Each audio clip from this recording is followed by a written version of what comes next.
Hey there. Subscribe to my channel. And also press this bell icon. In the race to bring back animals from the brink of extinction, softshell turtles have become one of the most economically important turtle species. They are raised intensively in artificial ponds to achieve fast growth and high productivity. These turtles seem to thrive in the warm climates of farms in Asia, intended primarily for meat processing. China, Japan, and Korea are popular softshell turtle producing countries.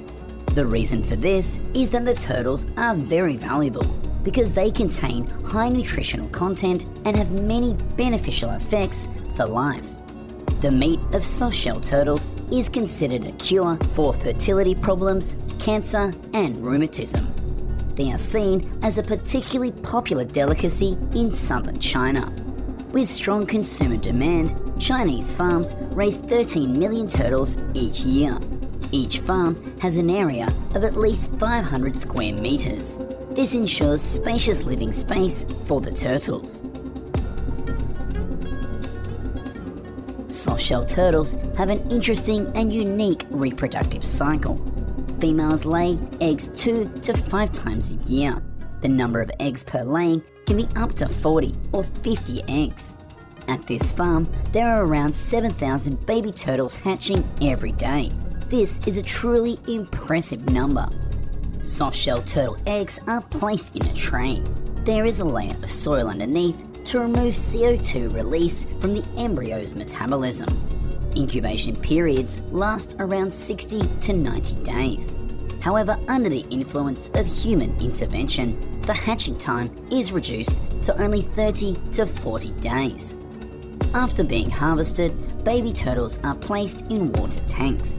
This is an important process that helps protect their health and prevents injuries due to collisions or scratches during transportation.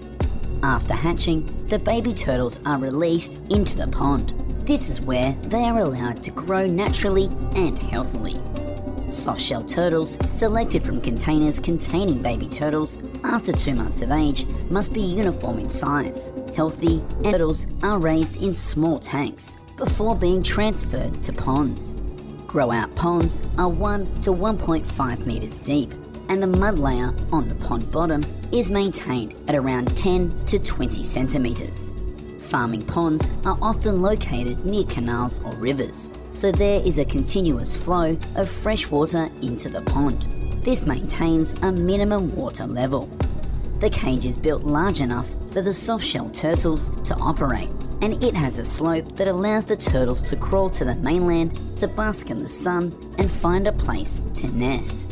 Each farm has a fence with a minimum height of 50 centimeters surrounding the pond. The legs of these walls are firmly fixed in the ground. Farmers can plant trees to create shade for the turtles to rest and nest. Softshell turtles like to eat decomposing meat. They often compete with each other for prey. As well as this, the diet of the turtles includes fish, insects, and aquatic plants found in ponds and lakes. Owners can also feed specially prepared pellets to softshell turtles. This type of food is convenient and nutritious.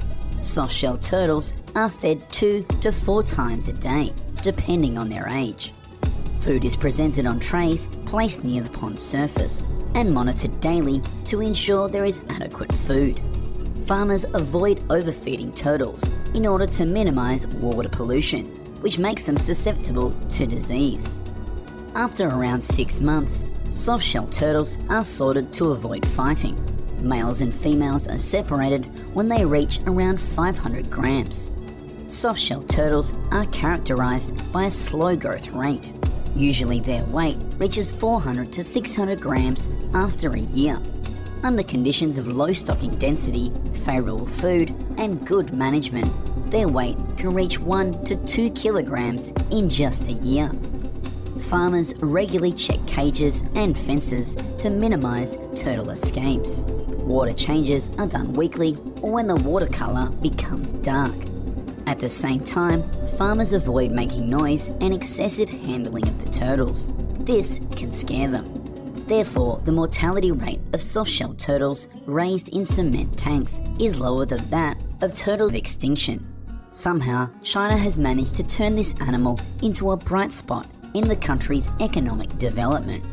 After 12 to 16 months of stocking into ponds, farmers can begin harvesting. First, environmental conditions. Water temperatures are typically within a specific range and increase meat quality. Now let's go to the lumps. However, the mesh surrounding the cage is relatively fine, so a significant portion of uneaten food remains in the cage. Fishermen observed and inspected a cage from 10 AM to 5 PM. There is a large amount of waste. This is not conducive to water hygiene or the health of the lobsters, and the fishermen need to clean them up. In addition, lobster cage locations must have a good quality water, but not strong currents. It takes about 6 months for a young lobster to reach commercial size of 200 grams, and it takes about 8 months for a lobster to reach 350 grams. Atlantic bluefin tuna are prized for sushi, but their commercial importance has attracted overfishing, and populations have plummeted by as much as 80% in some areas of the Atlantic Western Ocean. When the tuna are raised in closed tanks, fewer wild Atlantic bluefin tuna are caught for consumption, reducing the pressure on the marine fish stocks. 2 pounds. For tuna farmers, a major concern is high feed conversion rate. This prevents the oysters from suffocating in mud or freezing in the winter. Oysters, and now they weigh 20 grams in just 4 months. What is surprising